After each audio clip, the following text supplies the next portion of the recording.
Across the country, more and more states are passing absolutely draconian and clearly unconstitutional abortion bans. And we know, as we talked about earlier this week, right-wing media is absolutely excited about the chance that they have to fundamentally overthrow Roe v. Wade. Joining us now to break down both the passage of these laws and also where we go from here is actress on the TNT series Claws, Jenn Lyon. Welcome to the show. Hello, thank you for having me. Very glad to have you here. So this issue, what is your background in working on this issue? How have you reacted to more and more of these states passing these bills?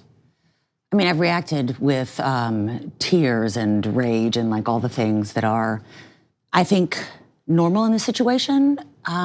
These bills being passed are atrocious, strategic, and maddening. My stance on it is that if a woman cannot control her own fertility, she cannot manage her life.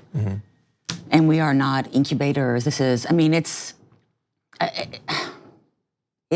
renders me speechless, which I never am. I'm just like, how is this happening? What are we doing? But I work for an organization called AS4, which is Artists for Reproductive Rights, and they work to reduce the stigma around abortion and also to fund grassroots networks that are already on the ground, like Access Reproductive Care, National Network for Abortion Funds, and that's what we have to do. We have to work to, we have to take to the streets, and then we also have to work to make sure that this legislation doesn't continue.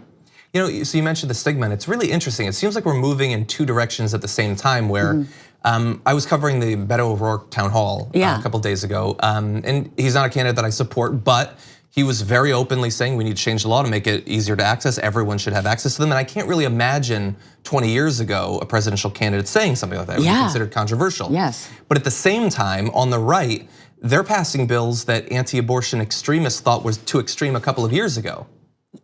And so it seems like they're even more emboldened. Yeah, I mean, and we know, I mean, the reason that there's no exceptions for incest or rape is because they want this, it's to agitate. It's so the Supreme Court will take it up. Like they know exactly what they're doing. And I just wonder, I mean, do you think they're gonna touch it? Do you think the Supreme Court's gonna touch it? The Supreme Court? Yeah. I mean, typically over the past few decades, they've been really hesitant to get involved in that, but I don't think that Donald Trump has been as willy-nilly as most of his actions are. I think that he has had a mission in this particular area.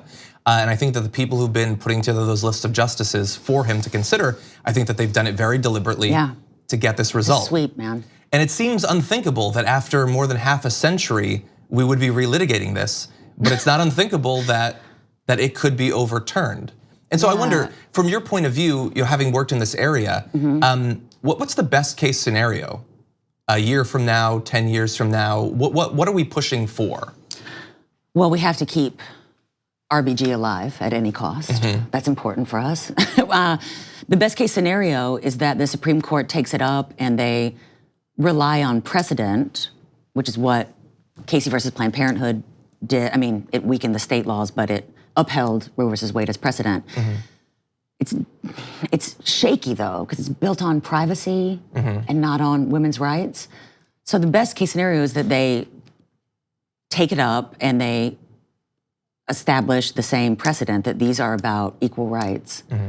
Also, I'd like, the ERA to be ratified. That would be helpful. Exactly, and thankfully there's been a lot of great activism around that as well. As you said, the actual foundation of it is shaky. It always has been, and considering the complete contempt for any sort of precedent that the Supreme Court recently has had, it's shakier than it's been. I know. Yeah. I know, and people that are like, don't freak out, nothing's gonna change. I'm like, this is actually the time to freak out. We have to, I'm gonna look at the camera, we have to freak out. Let's freak out. I think it's probably time. Get that bumper sticker. So it's interesting, sort of related to this issue. As you said, you work with, you're involved with artists who are active in these areas. There's been this debate about possible boycotts of the states that are passing these sorts of laws. What do you think about that? I think boycotts work. Like I have a soft spot in my heart for local crews, and I don't want them to lose work, whatever. But when you're dealing with organizations and money, like you have to follow the money, and like that, it counts. If people pull out, like if they are hurt in the foundation of their needs, like it works, and I'm for it. I think I saw, it might have been, Google it, it might have been Jason Bateman, I think, has pulled some sort of project. Yeah, from one Kristen of the states. Wiig just did. Kristen Wiig did as well. Yeah. Is that considered like in actor circles? I'm not in those circles. Is that considered like radical? Is there a stigma against making, like, because I know that obviously, there's entertainment that's produced here on the West Coast. There's a lot in the Atlanta area and things like that. Is that considered like a dangerous move to make? No. No? No. I mean, we're talking about equal rights. We're talking about, I mean, it's not dangerous to me. Like, to me, it should be normalized. Like, of course, we won't shoot in a state that has passed these draconian laws. Like, of course. Of course we won't. Yeah. So I think, I mean, actors, we get a bad rap. They're like, just shut up and act. Like, please don't have opinions, whatever. But it's important. You have to hurt them in an industry that counts for them, or else they won't pay attention. You just have to. Yeah, and thankfully most actors don't seem to listen to that sort of advice to just shut up and do your job, especially when Fox News is, like they don't want you to talk, but if you played, Superman 30 years ago, they're excited to have you on Fox News or whatever. Like, there's certain sort of celebrities that they're perfectly fine with having on. That's a deep cut, and you're absolutely right. Yeah. I liked that show back in the day. Sure. It's a silly move on my part in hindsight. Like, having been involved with activism around this issue, what do you think is, like, a regular person who might be watching this, someone who's concerned about this, what should they be doing? You can donate your time and money to organizations that are already on the ground. Access Reproductive Care, National Network of Abortion Funds. Like, there are things in place already that are helping women. You can write to your congressmen, your senators. I'm like, you can. I actually mean you must. We must. Yeah. And it also seems like, I mean, I saw an analysis when those two bills passed recently, that they showed states where there are fewer women in the state legislature are far more likely to pass these sorts of bills. And so it's gotta be extremely heartening to have seen this last cycle, so much more diversity in the sorts of candidates that were winning across the country. Our little blue wave, didn't we do it? Are you optimistic that that's going to continue? I know that there have been past cycles that were called the Year of the Woman, and in one way or another, they were stamped down in the next cycle. Sure. It seems less likely in this particular case. It seems less likely. Also, these moves, these laws, these bills passing, seems to me there's a desperation involved. It's like a last grasp of power. Like, this is how we're gonna do it. And women, I believe, we just won't let it happen. We will rise up and we'll get nutty. Yeah, I think that it's probably time on a number of issues to get a bit nutty. Yeah. And I feel the exact same way. I feel like a lot of the people who are leading these movements, they've been active in this area trying to stop women from exercising reproductive freedom for literally decades. Yeah. And they see the tide changing. And so, like you said, these bills are not subtle. There's no protections. I mean, it's to challenge it. It's a challenge, but like, it makes me wild. What do you? I shouldn't be interviewing you. It's your show, but like, what do you? We're having a conversation. What do you think?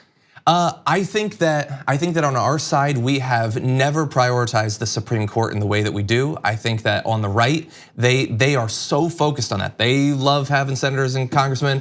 They would love to have a president, but they have always been focused on getting the exact right Supreme Court justices. Yep. And we're just, whatever. Hey, maybe we'll have Merrick Garland. Maybe we'll say, oh no, we didn't get Merrick Garland. Oh no. And we just let it happen. We're so polite. We're too polite. The Democrats are so polite. Yeah. We need to take some advice from the real world. Stop being polite and get real. I'm here for it. Yeah, because the threats are real. Thank you so much for joining us. Very glad to have you on, especially on an incredibly important issue where so much is being done. Thank you for having me. Thank you for the swivel chair. This is it's a hard topic, but this is nice. Exactly. Thank you so much. Thank you. Glad to have you on. And by the way, the new season is starting. You want to tell people where they can see Yes, you can watch Claws. It premieres June 9th on TNT. You should watch it. We had a great episode about abortion. Awesome. A lady got an abortion and it wasn't a big deal. Oh man, imagine that future. Yeah. Okay, well thank you so much. Thanks. Glad to have you here. Thank you very much for watching this clip from The Damage Report. If you liked it, don't forget to subscribe to this channel and ring the bell on YouTube to get notifications of our new videos. And of course, you can catch the full Damage Report live every weekday at 1 p.m. Eastern, 10 a.m. Pacific on TYT Network on YouTube TV.